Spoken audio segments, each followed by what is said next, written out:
Yes. So how far does that go, and is there any other influence from other movies or operas about Orfeo and Eurydice? Because I see it's, at least the music is so...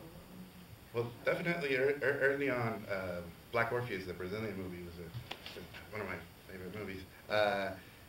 Orpheus was also a big inspiration, and there's a lot of myths also in Mayan culture with the twins going down to the underworld. And I looked in other cultures, there's always this idea of going to the underworld to save someone you love.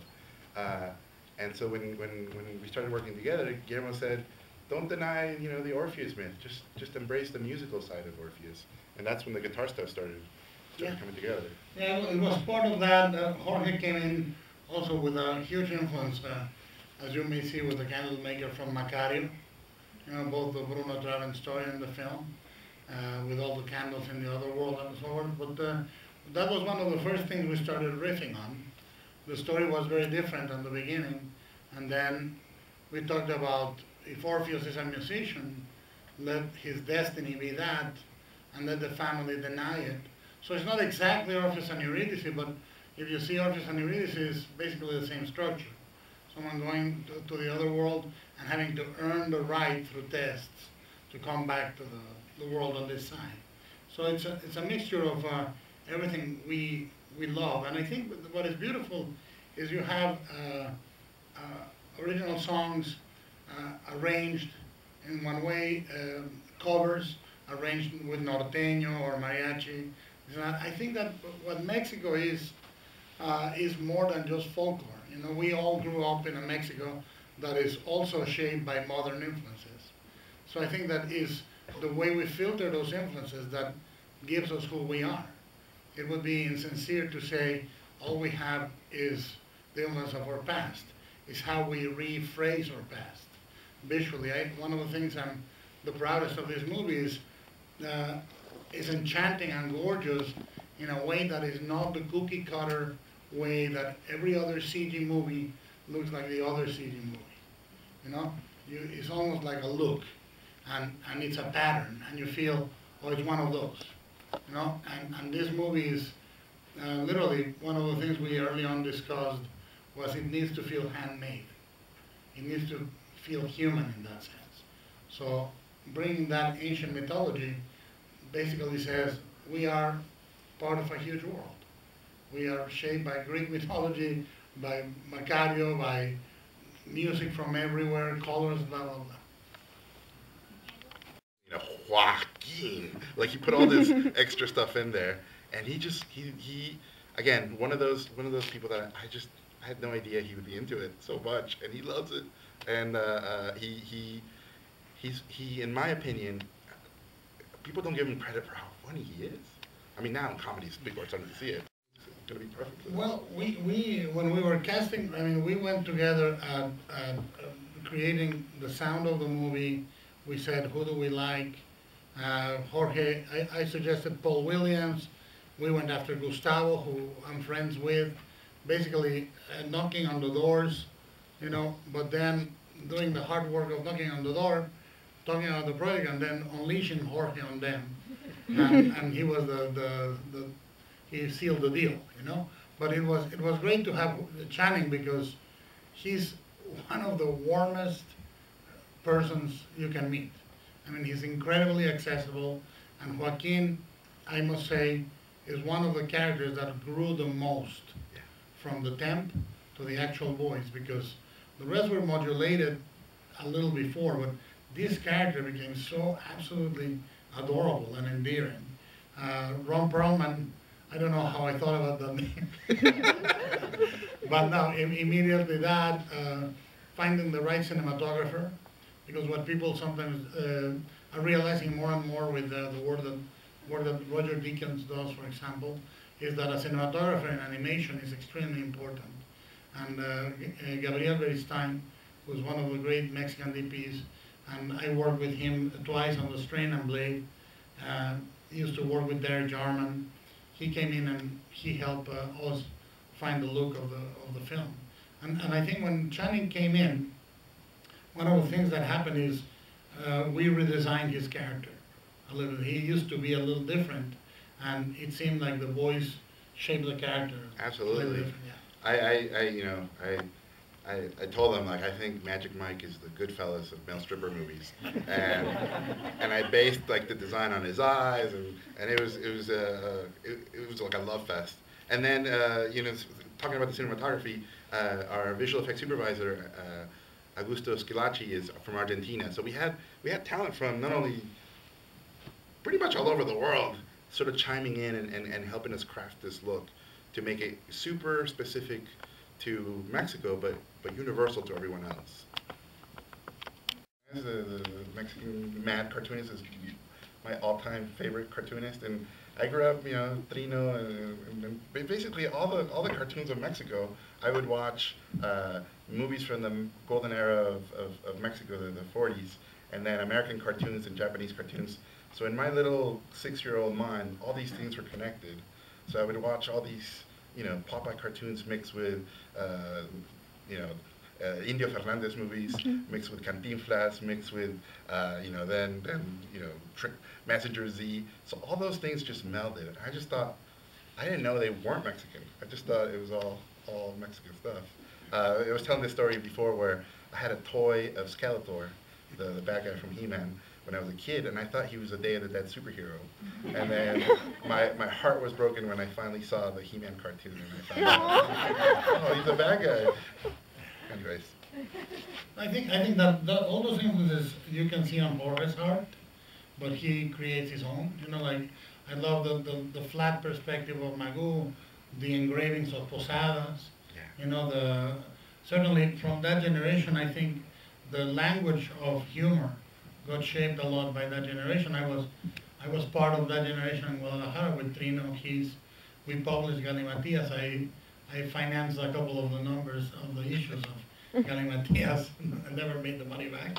But we had a lot of fun. We used to all draw together those things. And I think the humor in Mexico was very important for that, the presence of the Moneros, both in Mexico, DF, and in Guadalajara. Very, very important influence. And for example, the muralist, Miguel Covarrubias was a cartoonist. So he's my biggest sort of, the one I love the most, just because his stuff was so beautiful, but also had a sense of humor, and it was very cartoony. And then I love Picasso, and I love Dalí, and Goya, and I love lots of Spanish painters. So there's tons of references in the movie with characters that look like out of a Picasso painting, where you can only see them in one view. And there's lots of trickery going on in the movie. All the things that I always wanted to see, but never got to see in a movie. And again, growing up, I kept waiting for, when's the Mexican princess going to show up in the movies? And she's showing up in this movie. Yeah. I think that it needs to be something that needs me to get made. Like it's very hard for me to make my own movies. That when I find a partnership, like one of the partnerships that was key for me in my life was the blind support of Pedro Almodóvar in doing Devil's Backbone. He came out of the blue, loving Kronos. He said, I want to finance your next movie. He just supported me. He made the movie happen. And he was completely, he would argue, but he would always finish an argument the way I finish my arguments with Jorge. It's your movie, your decision. And he would be good to his word. He would never say, you have to do anything. And that, the movies I direct and the movies I produce are movies that I feel would not be made in the way we're making them if I was not involved. I feel that they would be meddled with more, they would be altered more. I can give you many examples, particularly in punctually, for example, with in Mama. When we knew the movie, I read the script. We were developing it from the short, and when Andy came back with the first draft, and I knew that he wanted one of the girls to go with Mama to die and turn into a butterfly. At the end, I said, we gotta protect that, to give you an example. But also, there has to be a kinship with me. I can read an amazing drama or an amazing comedy, and if it doesn't have something that connects with me, I don't do it. And it can be a great movie, but you give them 2 or 3 years of your life. You don't come home for dinner. You don't go out on Saturdays. You don't go to the park or the beach with your daughters and your wife. It has to be worth something. You know, it has to be a project that gives you back something creatively, spiritually, some satisfaction. And when Jorge came in with all the drawings and that chaotic presentation, you could still see how great it was going to be. And I just felt we can do something different. We can, you know, I'm not financing or helping finance or supporting a movie that is going to look like every other movie, that is going to sound like every other movie. So when we were selecting the songs, when we were selecting DPs, when we were working on this and that, every time we did something unique, I felt very proud of him. He's like my love child, without the love. I'm originally from Mexico City, but when I was 9 years old, my father said, "Oh, Mexico City's too much crime, too crazy. Let's move to somewhere peaceful." Like, yeah. Yeah. So growing up in Tijuana, I got to see what happened to U.S. culture go south and what happened to Mexican culture and Latin culture go north. And I got to see what translated, what didn't translate, what things turned into. And so I've always felt like I've been in that bridge. I've been able to see those two things happen. And growing up, you know, I have a son who was born here, and I have friends from both sides. I really sort of, I'm enamored with that idea, that cross-pollination, the duality of the two cultures coming together, and that's where I feel the most comfortable. I could not be more proud of my heritage, but at the same time, I don't want to make the movies just for Mexico. I want them for the whole world. And my favorite, Japanese movie is Spirited Away, the Miyazaki movie, which could not be more Japanese, but it's incredibly universal. Or City of God from Brazil. Those films that feel unique, like you're getting a slice of the country and the culture and the soul of the place, but everyone can read it and everyone can feel it. And so that's, to me, what this movie was. I wanted it to be incredibly authentic, but for the whole world. And I want my son to be proud of where he's from, and I want him to really, look at this movie and know the dirt that gave him life and the tortillas that are in his blood. I think that Hitchcock, in other words, movies that are made that happen in a town somewhere, or more pointedly, somewhere in the USA, that do not have a feedback from the earth and the place they're made, they are less universal, in my opinion. You know, when you see, it's almost like Bertolucci worrying about The Last Emperor playing only in China. It won't, or Sergio Leone concerned about Once Upon a Time in the West playing only in the deserts. I think that when you tell a tale that has such personality and power, what I think you need to think about is almost in terms of food. I always think in terms of food. If you want Chinese, you go to Chinese restaurant, but not necessarily it's all Chinese people. When people want to have Japanese sushi, you go to a sushi place and everybody enjoys how different the flavor is. Cinema and audiovisual narrative storytelling needs the same diversity. The worst that can happen to the world is to have one flavor filmmaking. You can exert it, you can practice it, you can get to know it. Of course, you need to practice it as a filmmaker. You need to know the language, but ultimately the flavor, the final flavor of your movie needs to have a specificity. It needs to be something that appeals, just like the food or the music of Mexico appeal to everyone. I think that you can do a story that feels universal, that is shaped by universal roots. I think that I always say, as a Latin artist, as a Mexican artist, it's very important to worry about my roots, but not my passport.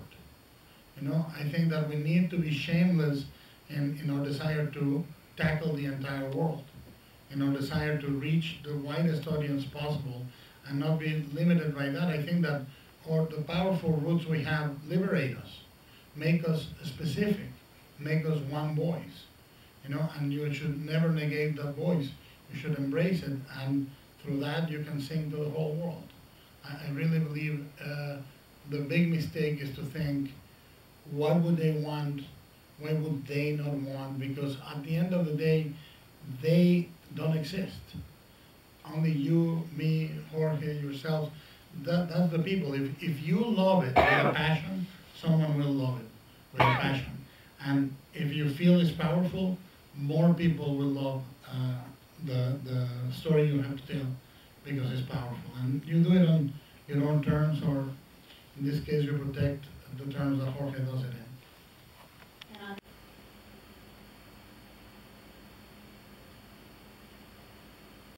Don't forget to visit us online on Galatview.com. Click like on YouTube page.